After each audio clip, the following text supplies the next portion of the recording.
आप सबको जय मसीह की। परमेश्वर का धन्यवाद हो आज के इस दिन के लिए। परमेश्वर ने हमारी ज़िंदगी में ये दिन जोड़ा है। आइए हम वचन को देखेंगे जो परमेश्वर ने आज हमारी स्पिरिचुअल ब्रेड जो हमें दी है उसको हम पढ़ेंगे।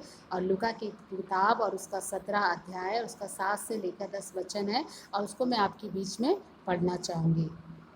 तुम में से ऐसा कौन है जिसका दास हल जोतता या भेड़ें चराता हो, और जब वे खेत से आए तो उससे कहे तुरंत आकर भोजन करने बैठ, और ये ना कहे मेरा खाना तैयार कर, और जब तक मैं खाऊं पीऊं तब तक कमर बांध कर मेरी सेवा कर, इसके बाद तू भी खा पी लेना।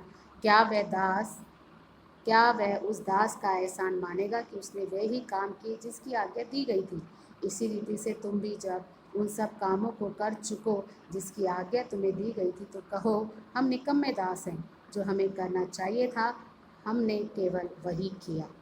तो परमेश्वर का वचन जो आज इस बात को बताता है, जब हम लोग का उसका 17 अध्याय और उसके 7 वचन से देखते हैं कि यहाँ पे जो एक दास का जो कर्तव्य है, जो हेडिंग है, उसको हम देख रहे हैं कि एक दास की जिम्मेदारी क्या है, उसका कर्तव्य क्या है। उसका कर्तव्य सबसे पहली बात यही है कि जब एक दास किसी बॉस के अंडर में काम करता है, किसी मालिक के अंडर में या किसी लीडर के अगुवे के अंडर में काम करता है, तो उसका पहला कर्तव्य यही है कि जो रिस्पॉन्सिबिलिटी उसको दी गई है वो उसको करे।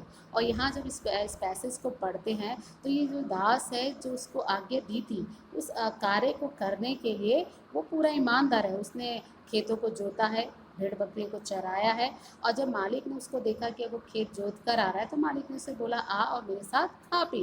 लेकिन आगे जब देखते हैं परमेश्वर का जो वचन इस बात को बताता है कि मालिक जो है जब वो देखा कि मेरे साथ खा पी रहा है, उसको देखकर उसके अंदर अपने दास के लिए कोई एहसान नहीं था। वो इसलिए नहीं था क्योंकि उसको जो जिम्मेदारी दी गई थी जस्ट उसने वही काम किया, इसके अलावा उसने कुछ भी कार्य नहीं किया। कई बार परमेश्वर हमारे जीवनों में बहुत सारी जिम्मेदारियों को देता है। अलग अलग कार्य हमारे पास है, जैसे हमारे शरीर जो देह है, एक देह है, लेकिन देह के जो अंग है उनके अलग अलग काम है। वैसे ही परमेश्वर की ओर से भी हमें जिम्मेदारी मिलती है। हम मसीह में एक कलीसिया है, लेकिन कलीसियाओं में भी हमें अलग अलग जिम्मेदारी मिलती है। लेकिन हम उस जिम्मेदारी को सिर्फ जस्ट जितना हमें आदेश या आज्ञा या रिस्पॉन्सिबिलिटी दी जाती है जस्ट हम उतना ही करना पसंद करते हैं। हम संसार में भी देखें, जो हम स्वाभाविक रूप से दुनिया में रहते हैं और हमें अपना पेट पालने के लिए, अपना घर चलाने के लिए, अपनी जीविका को जीने के लिए हमें नौकरी की आवश्यकता है, हमें जॉब की आवश्यकता है, नीड्स है। तो हम एक किसी बॉस के अंडर में काम करते हैं, और जब उसके अंडर में काम करते हैं तो जस्ट हमें जो रिस्पॉन्सिबिलिटी दी जाती है उस रिस्पॉन्सिबिलिटी को ही जस्ट हम लोग पूरा कर पाते हैं। वो क्यों? क्योंकि हमारी इस तरीके की मेंटलिटी हो गई है, या हमारी एक आदत हो गई है कि जो जितना काम हमें दिया गया है हम उतना ही करेंगे, उससे एक्स्ट्रा नहीं करेंगे। कई बार हम सुनते भी हैं, हम बोलते भी हैं इस तरीके से, अरे मैं क्यों एक्स्ट्रा काम करूं, मुझे कौन सा वो पगार ज़्यादा दे रहा है या मुझे कौन सा सैलरी ज़्यादा मिल रही है, तो मुझे जो काम दिया गया है मैं वही काम करूँगा। अगर मुझे बोला है पानी पिलाना है तो मैं पानी पिलाऊंगा, यदि मुझे बोला है कि तुम्हें साफ़ सफाई करनी है तो जस्ट मैं साफ़ सफाई करूँगा, और उसके अलावा किचन में क्या काम हो रहा है, क्या खाना बिगड़ा, मुझे मतलब नहीं। यदि मुझे कंप्यूटर पर काम दिया है तो ठीक है, मैं कंप्यूटर का काम देखूंगा, चाहे वहाँ पे डर्टी है कुछ भी है। तो हमको जो रिस्पॉन्सिबिलिटी मिली जाती है हम उसमें सीमित हो जाते हैं। वो एक दायरा हमारा होता है, उससे हम बाहर निकलना नहीं चाहते। लेकिन परमेश्वर यहाँ पे जो दास के विषय में बता रहा है, जस्ट वो भी इसी बात को बता रहा है कि इसको जो रिस्पॉन्सिबिलिटी मिली है कि जाके खेतों को जोतना है और जाकर उसको क्या करना है, भेड़ बकरियों को चलाना है, उस जिम्मेदारी को उसने अच्छे से किया। लेकिन जब उसके मालिक ने बोला आ मेरे साथ खा पी, वो तुरंत आया उसके साथ बैठने लगा। तो लेकिन आगे वचन बताता है उसने अपने मालिक के ऊपर कोई एहसान नहीं किया है। तो हमारे जीवन में भी यही होता है कि हमको जो रिस्पॉन्सिबिलिटी दी जाती है, अगर हम उसी को पूरा करते हैं तो हम अपने मालिक पर, ऑनर पर, अपने बॉस पर, अपने परमेश्वर पे कोई एहसान नहीं करते, क्योंकि जो हम कर रहे हैं उसका हम पाते हैं। कि हाँ, मैंने अगर जॉब किया है, स्वाभाविक रूप से मैं नौकरी करता हूँ, सरकारी एम्प्लॉय हूँ या प्राइवेट एम्प्लॉय हूँ, अगर मैंने वो जॉब किया है तो उसकी जो मुझे रिस्पॉन्सिबिलिटी मिली है मैं उसका पैसा ले रहा हूँ, और उससे एक्स्ट्रा हम लोग नहीं करते हैं। लेकिन परमेश्वर यहाँ बताता है अगर तुम चाहते हो कि तुम्हारे मालिक के ऊपर एहसान एहसान करना चाहते हो, तो जो रिस्पॉन्सिबिलिटी तुम्हें दी गई है उससे बढ़कर तुम्हें काम करना है, उसमें तुम्हें एक्स्ट्रा एफर्ट डालना है, अपना आइडिया लगाना है। उसमें हमें सीमित नहीं होना कि नहीं मेरा काम तो सिर्फ यही है कि कंप्यूटर चलाऊंगा सुबह 9 से लेकर 5 तक, बस इसके अलावा मुझे कुछ काम नहीं करना, कोई कुछ भी करता है मुझे इससे लेना देना नहीं है। तो इससे क्या होंगे, हम सिर्फ अपने मालिक को खुश नहीं कर पाएंगे, लेकिन जब हम अपने ऑनर की, जब हम अपने मालिक की, अपने बॉस की और भी ध्यान देते हैं, क्योंकि यहाँ परमेश्वर का वचन कहता है कि अच्छा होता कि अगर वो ये बोलता कि तू बैठ, अपने मालिक को बोलता अगर तू तू बैठ और मैं तेरे को खाना दूंगा, मैं तुझे सर्व करूंगा, और फिर उसके बाद जब तू खा पी लेगा उसके बाद मैं आराम से खाऊंगा। तो हमको इस बात को भी ध्यान देना है कि जो रिस्पॉन्सिबिलिटी मिलती है हमें, वो परमेश्वर की ओर से मिलती है, या एम्प्लॉय की ओर, जो हमारा जो मालिक है, जो एम्प्लॉयर है, उसका जो मालिक है, वहाँ से उसको वो जॉब मिल रही है या वो पद मिल रहा है, रिस्पॉन्सिबिलिटी मिल रही है। तो हमारी जिम्मेदारी सिर्फ हमारी वो जॉब तक सीमित नहीं है, लेकिन हमारा जो लीडर है, हमारा जो अगुआ है, जो हमारा मालिक है, उसके प्रति भी हमारी जिम्मेदारी बनती है, और तभी हम एक अच्छे दास बन पाते हैं। जब इस पैसेज को पढ़ रही, इसमें परमेश्वर ने बोला उसने वही किया जो उसको आज्ञा दी गई, इसलिए तुम कहो यहाँ पर हे निकम्मे दास। तो हम सोच सकते हैं अरे यार हम तो जो हमें काम दिया गया हमने अपनी अच्छी रिस्पॉन्सिबिलिटी अच्छे से तो की है, लेकिन परमेश्वर हमें इस बात को बताना चाहता है तुम स्वाभाविक जीवन नहीं जी रहे, तुम एक आत्मिक जीवन जी रहे हो, और इस आत्मिक जीवन में जो तुमको रिस्पॉन्सिबिलिटी दी है उससे बढ़कर तुमको अपना एफर्ट लगाना है, उससे बढ़कर तुमको आइडिया लगाना है, तभी आपका मालिक, आपका परमेश्वर आपसे खुश होगा। हमें अपनी जिम्मेदारी में सीमित नहीं रहना मेरे प्रियो। आज चर्चों में यही हो रहा है, विश्वासियों में यही हो रहा है। हमें तो जिम्मेदारी दी है कि तुम आके चर्च का लॉक खोलोगे, बस मुझे वही काम दिया है। तो वहाँ पे कचरा पड़ा हुआ है मैं क्यों उठाऊँ, कुर्सियाँ गंदी पड़ी है मैं क्यों साफ़ करूँ, क्योंकि मेरी जिम्मेदारी नहीं, दूसरे व्यक्ति की जिम्मेदारी है। लेकिन जब हम एक्स्ट्रा काम करते हैं तब परमेश्वर उससे खुश होते हैं, और तब वो बोलते हैं मेरे उत्तम और बेस्ट दास। तो हमको अपने परमेश्वर की नज़र में निकम्मा दास नहीं बनना, हमें कैसा दास बनना है, बेस्ट दास बनना है। कई बार हम इस चीज़ों को चूक जाते हैं, ये हमारी आदतें बन गई है मेरे प्रिय।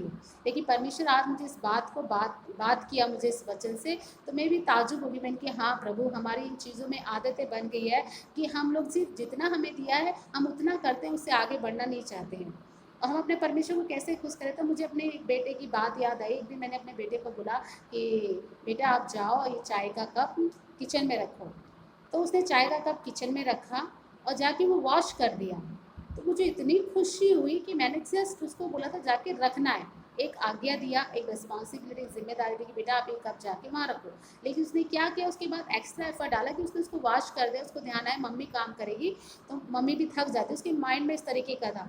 तो वैसे ही हमारे माइंड में भी ऐसा सेट होना है आत्मिक तौर से कि परमेश्वर ने हमें जो जिम्मेदारी दी है मेरे प्रिय, उसी में हमें एक्स्ट्रा एफर्ट लगाना है। अगर हमारा एक्स्ट्रा टाइम खर्च होता है नो प्रॉब्लम, यदि हमारे कुछ मनी एक्स्ट्रा खर्च हो जाता है परमेश्वर के कार्य के लिए नो प्रॉब्लम, क्योंकि उससे क्या होगा, हमारा परमेश्वर खुश होता है और फिर वो हमें निकम्मा दास नहीं बल्कि हमें क्या बोलता है, अच्छा दास बोलेगा। और जब हम अच्छे दास होंगे तो इसका मतलब हमारा परमेश्वर हमारे कामों से क्या है, खुश है।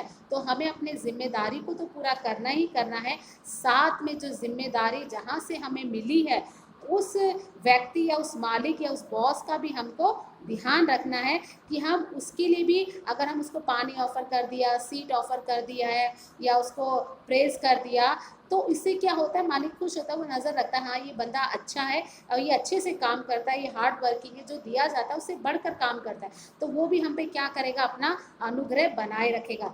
वैसे ही जब हम परमेश्वर के लिए अच्छा काम करते हैं और मेहनत करते हैं, अपना समय देते हैं, अपना एफर्ट देते हैं, तो परमेश्वर भी हम पे खुश होकर वो अनुग्रह और डबल और ज़्यादा अनुग्रह परमेश्वर हम पर करता है। तो मेरे प्रिय, हमें एक अच्छा दास बनना और एक अच्छे दास का कर्तव्य यही है कि जो आज्ञा उसको दी गई है, जो काम, जो रिस्पॉन्सिबिलिटी उसको दी गई है, वो उसको पूरा करे और उसके साथ साथ अपना एक्स्ट्रा एफर्ट भी लगाए, अपना एक्स्ट्रा टाइम भी लगाए।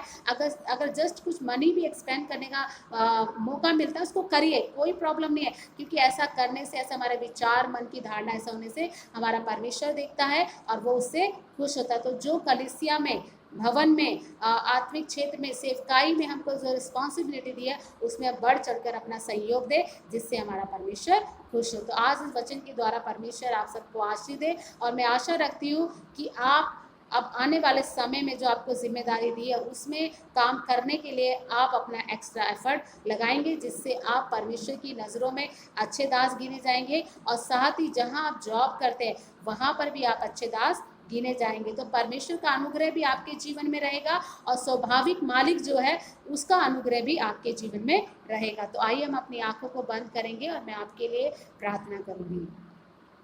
स्वर में विराजमान प्रभु जी, हम धन्यवाद देते हैं प्रभु जी कि आपने आज हमसे बात किया कि हमें एक अच्छा दास बनना है, और एक अच्छे दास के कर्तव्य यही है कि प्रभु हम तेरी आज्ञा का पालन करें और हम तुझे भी ध्यान रखें, क्योंकि जिम्मेदारियां, ये रिस्पॉन्सिबिलिटी हमने आपकी और पाई है, और हम आपको भी खुश कर सके परमेश्वर पिता। और ऐसा होने के लिए हमारी सहायता करके हम अपने काम के प्रति एक्स्ट्रा एफर्ट लगा सके प्रभु जी। हम अपने जिम्मेदारियों में सीमित ना रहे, बल्कि उससे पार होकर बढ़ चढ़ के हम काम कर पाए। और सुनने वाले हर एक भाई बहनों को आप सहायता कीजिए कि वो अपने कर्तव्यों को अच्छी तरीके से पूरा कर पाए, अपनी रिस्पॉन्सिबिलिटी को अच्छे से कर पाए, और जिससे उनके जीवन से प्रभु आप खुश हो, आपका अनुग्रह उनके जीवन में रहे, और संसार में स्वाभाविक रूप से जब वो जीते, जो स्वाभाविक उनके बॉस है, लीडर्स है, प्रभु उनका भी अनुग्रह उनके जीवन में बना रहे। प्रभु धन्यवाद देते हैं आज के वचन के लिए कि आप हमें संसार में, हमें व्यक्तिगत तौर से भी, आत्मिक तौर से भी पिता परमेश्वर, स्वाभाविक तौर से भी आप हमें जीना सिखाते हैं कि अच्छा दास कैसे बन सकता है। तो आज आपने हमें सिखाया है, और प्रत्येक जन प्रभु सुनने वाले इसको अपने जीवन में लागू कर सके, ताकि आपकी ओर से आशीषित हो। धन्यवाद पिता कि आपने प्रार्थना सुना। इस प्रार्थना को हम प्रभु यीशु के नाम से मांगते हैं, आमीन। आप सबको जय मसीह की। और मैं आशा रखती हूँ कि परमेश्वर ने आज आपको इस वचन के द्वारा आशीष दी है और आपको सीखने को मिला है। धन्यवाद। प्रभु आपको आशीष दे।